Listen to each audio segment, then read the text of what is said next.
Hi guys, hello and welcome back to my channel love beauty on duty. जब भी किसी महिला की प्रेगनेंसी कंफर्म हो जाती है यानी कि प्रेगनेंसी टेस्ट पॉजिटिव आ जाता है, उसके बाद अगर ब्लीडिंग शुरू हो जाए तो उनके दिमाग में यह सवाल आना बहुत लाजमी है, फिर घबराना बहुत लाजमी है कि सब कुछ नॉर्मल है या फिर कोई खतरे वाला संकेत है। तो आज की इस वीडियो में हम बात करेंगे कि कब यह ब्लीडिंग होना आपको खतरे का संकेत देता है, किन कंडीशन में आपको डॉक्टर के पास तुरंत जाना चाहिए, किन चीज़ों को आप थोड़ा सा लाइटली भी ले सकते हैं, ऐसी सभी चीज़ों के बारे में बात करेंगे।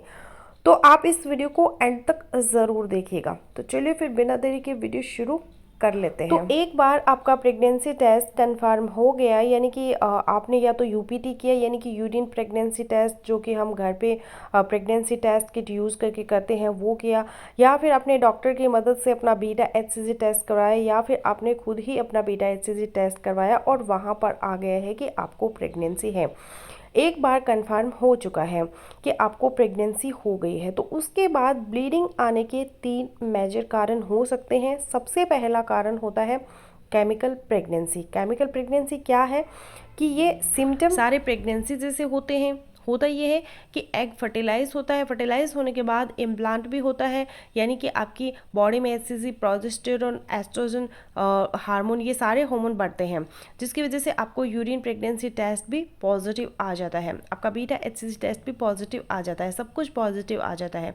लेकिन उसके बाद क्या होता है कि किसी भी कारण से, चाहे वो क्रोमोसोमल डिफेक्ट इश्यू हो या फिर आपका जीन का इश्यू हो या फिर कोई और इश्यू हो, जिसकी वजह से नेचर यह डिसाइड करती है कि ये प्रेगनेंसी आगे नहीं बढ़ पाएगी, यानी कि अंदर जो है फर्टिलाइजेशन के बाद अंदर एमनियोटिक शेक बनता है, पर वहाँ पर बेबी की डेवलपमेंट होना शुरू नहीं होती और अपने आप ही प्रेगनेंसी मिसकैरेज में कन्वर्ट हो जाते हैं और उसके बाद ब्लीडिंग शुरू हो जाते हैं।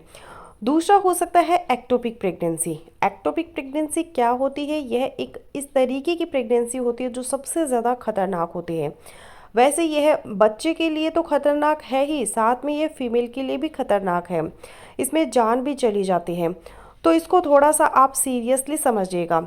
होता ये है कि जब एग फर्टिलाइज होता है तो फैलोपियन ट्यूब में होता है और फैलोपियन ट्यूब से निकल कर आता है और वो बच्चेदानी में चिपकता है। लेकिन कई बार क्या होता है कि ये जो एग है ये फर्टिलाइज होने के बाद बच्चेदानी में नहीं आता, बल्कि फैलोपियन ट्यूब में ही डेवलप होना शुरू हो जाता है।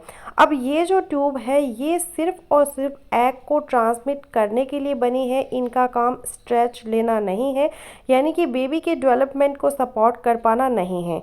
तो ऐसी कंडीशन में क्या होता है, धीरे धीरे आपका जो बेबी होता है वह यहाँ पर डेवलप होना शुरू हो जाता है और यह जो ट्यूब होती है इन पर प्रेशर पड़ना शुरू हो जाता है। एक टाइम वो आ जाता है जब आपको बहुत ज़्यादा पेन होता है, उसके बाद यह ट्यूब है वो ब्लास्ट हो जाती है, उसकी वजह से आपको मिसकैरेज, या फिर यूँ कहूँ मैं कि आपको मिसकैरेज तो होता है, साथ ही साथ आपकी लाइफ को भी खतरा हो जाता है।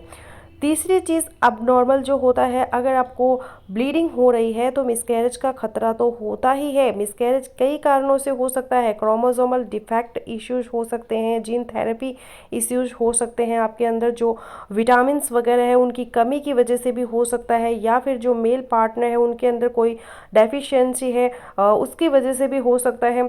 तो बहुत सारे कारण होते हैं जिसकी वजह से मिसकैरेज हो सकता है, या फिर इम्प्लांटेशन सही से नहीं हुआ, आप ट्रैवल कर गए, ट्रैवल करने में भी आपका मिसकैरेज हो सकता है, रिलेशन बना लिया, मिसकैरेज हो गया। तो बहुत सारे रीजन होते हैं जिसकी वजह से मिसकैरेज हो सकता है, बट मेजरली ब्लीडिंग की यह 3 कारण होते हैं।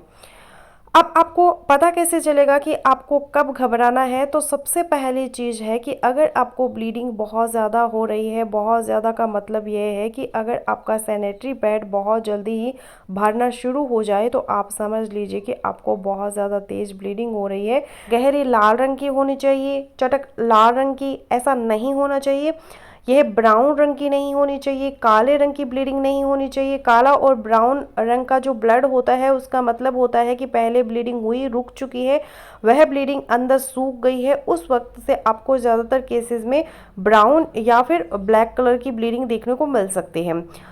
पेट के निचले हिस्से में अगर आपको दर्द हो रहा है तो यह खतरे का संकेत है। और चौथा, ब्लीडिंग के साथ आपको अगर चक्कर आ रहे हैं या कमज़ोरी महसूस हो रही है तो वह भी खतरे का संकेत बता रहा होता है।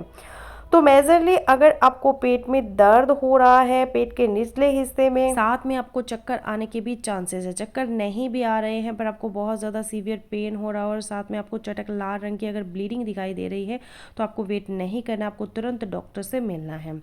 इसके अलावा कब आपको इनको इग्नोर कर सकते हैं, अगर आपको 1-2 ड्रॉप्स वगैरह दिखाई दे रहे हैं ब्लीडिंग की, कभी कभार, वो भी ऐसा नहीं है कि डेली दिख रही है, आपको 1-2 ड्रॉप दिखाई दे, तो उसके कारण कुछ और भी हो सकते हैं। ब्लैक कलर का ब्लड अगर आपको दिखा है 1-2 बूंद, तो उसको भी आप इग्नोर कर सकते हैं। वैसे अगर आपको ब्लीडिंग हो रही है तो इग्नोर करने के बजाय आप एक बार डॉक्टर से कंसल्ट कर लो, ज़्यादा बेटर है। लेकिन जो सिम्टम मैंने आपको बताए हैं, उन सिम्टम को देखते ही तो आपको तुरंत डॉक्टर से मिलना चाहिए, ठीक है। तो मैं उम्मीद करती हूँ मेरी आज की वीडियो आप लोगों के लिए यूज़फुल रहेगी। सो मिलते हैं नेक्स्ट वीडियो में, तब तक के लिए बाय बाय।